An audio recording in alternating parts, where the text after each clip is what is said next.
We're continuing our discussion on the history of apportionment of the United States Congress, House of Representatives. In the last video, we compared the Dean method and the Webster method, or we'll call it Dean's method, ended up using a harmonic mean rounding, and Webster's method uses the standard arithmetic mean rounding.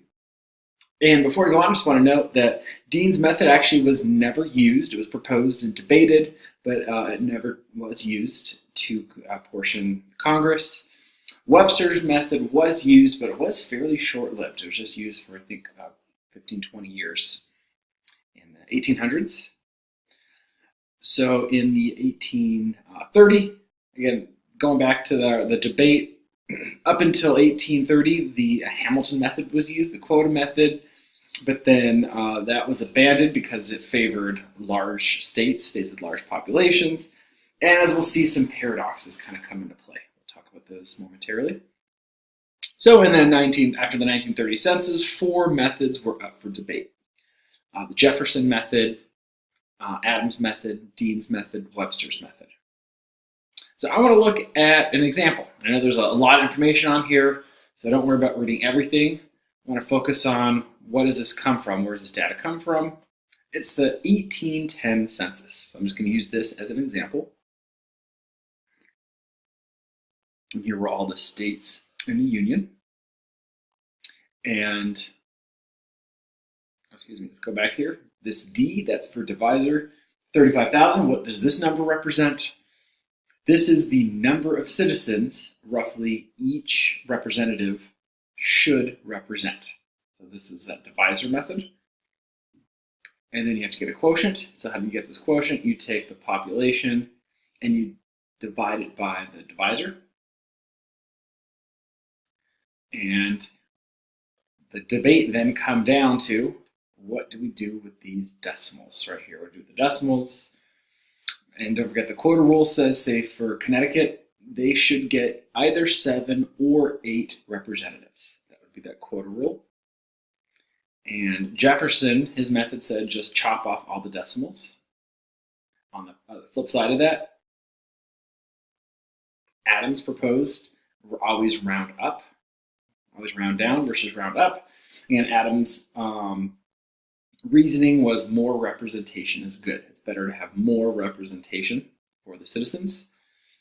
And then Webster proposed the arithmetic rounding. I notice right here with Jefferson's method, it's going to be the smallest house size, a house size of 181. Don't forget, this is the case the house size as a result of this method, these methods. Adams says to round up, and that would be the largest house size at this time, 198. And then we have the two middle, Webster, and then the harmonic mean that was proposed by Dean. And don't forget, Dean didn't know that it was a harmonic mean. He had a proposal to get closest to the divisor, but that ends up being the harmonic mean. And notice for this census in 1810, everything between Webster and Dean is identical except one state. And can you spot it? Hopefully you can, because it's at the very top.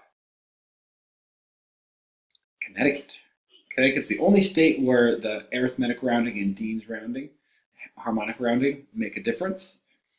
Because if you take their population divided by the divisor, the harmonic mean is 7.4666. That's the mean between 7 and 8, harmonic mean. And the quotient, the initial quotient, is 7.4805, which is greater than the mean. So that's why Dean said they're actually closer to that 35,000 target if you give them 8 representatives. And Webster says, well, round normally, that's less than 7.5, so they should get 7 representatives. So at least in this case, that was the only difference.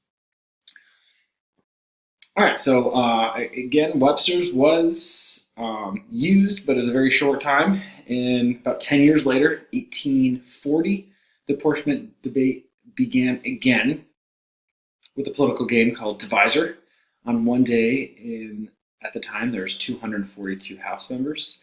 59 motions were to establish a divisor. And these values range from 30,000, this is the smallest the divisor could be due to the Constitution, up to as large as 141,000. And the majority of these proposals were that each representative should represent between 50 and 62,000 citizens. And on this day and over the next coming weeks, they actually computed and crunched numbers about how each state's representation. That would be pretty easy for us to do right now, to set up a computer, even a program to set up and do this automatically. Imagine back then they didn't even have electric calculators. They had to do all of this by hand, compute all the different house sizes using these different divisors. The Apportionment Act of 1842 used a basic divisor method. They settled upon a divisor of 70,680, so a little bit larger than the majority of the proposals, and Webster's method of rounding, so the average rounding. So note, this is the only time in U.S. history at this time they went from 242 members of the House of Representatives, and then after this act was approved with Webster's method and this divisor, 70,680, the House size shrunk to 223. This is the only time in U.S. history that the House size shrunk as a result of the census-based reapportionment. All right, so Samuel Vinton was a representative from Ohio. He was one of those extinct Whig Party members. It was passed to head off political census figures. So essentially around 1850s or so, a lot more debate again sprung up about the apportionment problem. The Vinton Act specified a House with 233 seats. So let's go back a little bit. Don't forget, in this Webster method, depending on the divisor you choose, that tells you the House size. And depending on the method you use, it tells you the House size. So Vinton wanted to stop that and have a fixed House size, and wanted the seats to be portioned by Hamilton's method. Again, this method was used previously, but it hadn't been used for quite a while at this time. And experience exposed problems with the Vinton Act, specifically with this Hamilton method.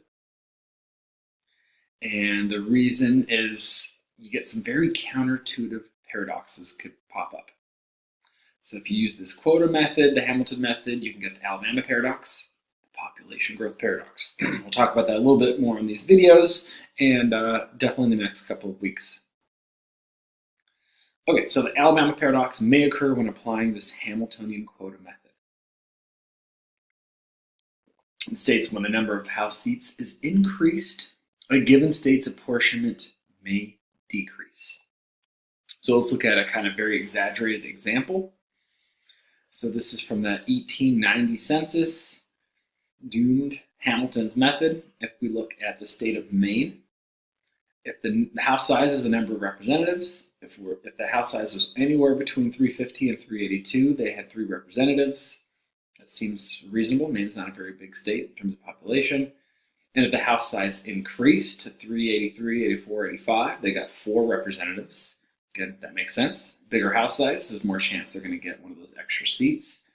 But then if they went to 386, they drop back down to 3. 3 to 7, 388, back to 4. 389, 390, back to 3. 391, 400, back to 4. So try to imagine there's kind of an unfairness here. This is just pure mathematics, rounding, picking a divisor. And this, if you're a citizen of Maine, you might have 3 representatives, or 4, or 3, or 4, or 3, and your population's not changing, just the House size. So this is called a paradox because you would think if the House size increases, the number of seats each state gets should stay the same or get larger, right? Shouldn't go up and then down. So that's why it's called a paradox.